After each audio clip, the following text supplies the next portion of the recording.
Atha yoga anushasanam. Namaste.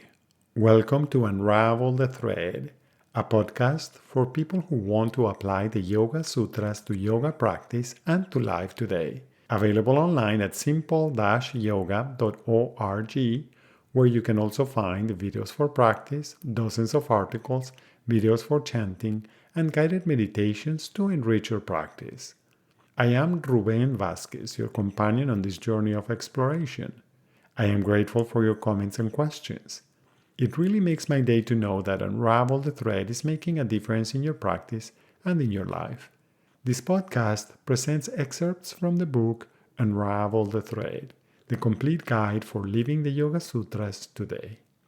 If you love the podcast and want to support my work as an independent content creator, on the simple-yoga.org website, you can easily donate to keep the podcast going.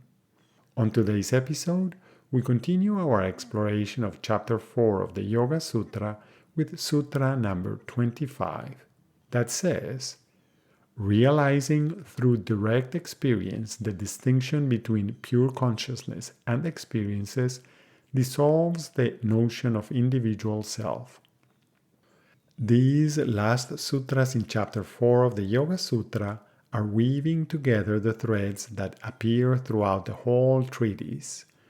Some scholars argue that Chapter 4 of the Yoga Sutra is a later addition, while others maintain that it's part of the original compilation done by Patanjali. Regardless, continuity with the themes and topics in the previous chapters is evident.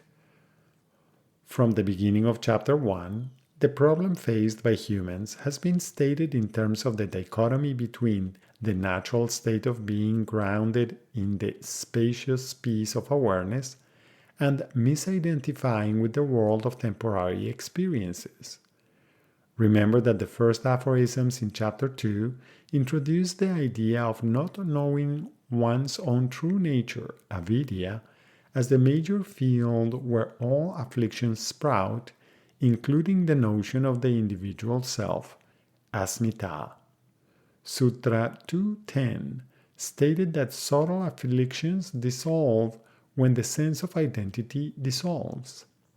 Discernment, viveka, of the fundamental difference between awareness and experiences is the means to liberation, as we saw in Sutra 226. All mental processes are, by their own nature, temporary.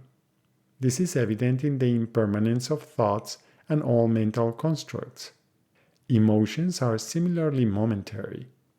However, despite being impermanent, sensations, thoughts, and emotions effectively attract attention to lead you to experience life in its richness.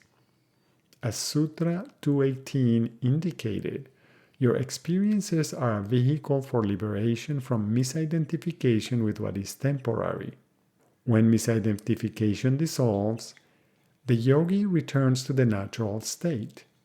With no wants, no needs, and no agendas, the yogi experiences directly the difference between the world of experience and pure awareness.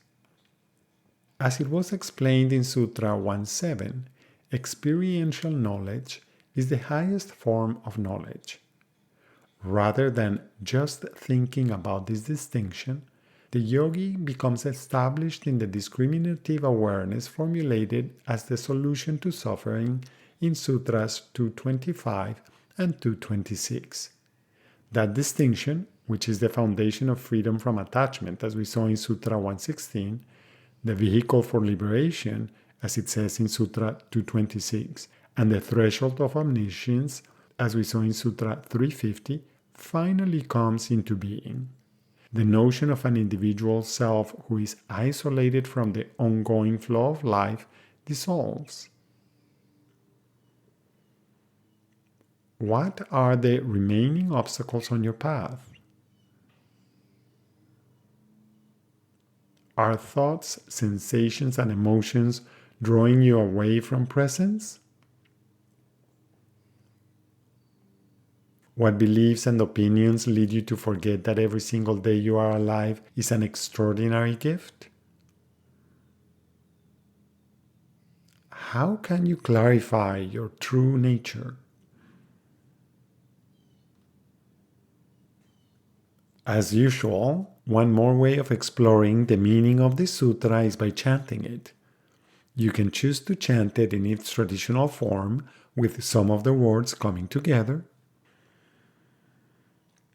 Vishesha darashina atma bhava bhavana vinivritti.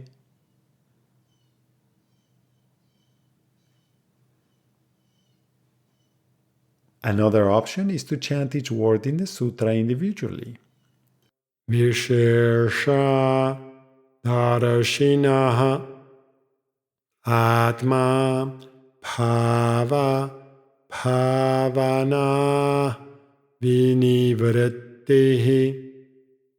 Vishesha darashina atma bhava bhavana vinivritti. Vishesha darashina atma bhava bhavana vinivritti. Vishesha darashina atma bhava bhavana vinivritti. Vishesha darashina atma bhava bhavana vinivritti.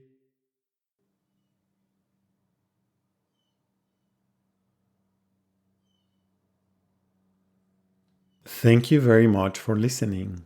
I hope you can join me for the next episode when we will continue our exploration with Sutra 26 in Chapter 4.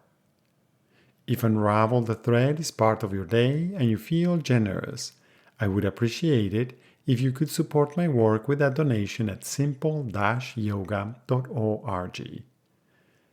Thank you. And thank you also for subscribing, liking, and sharing. Remember that you can have your own copy of Unravel the Thread.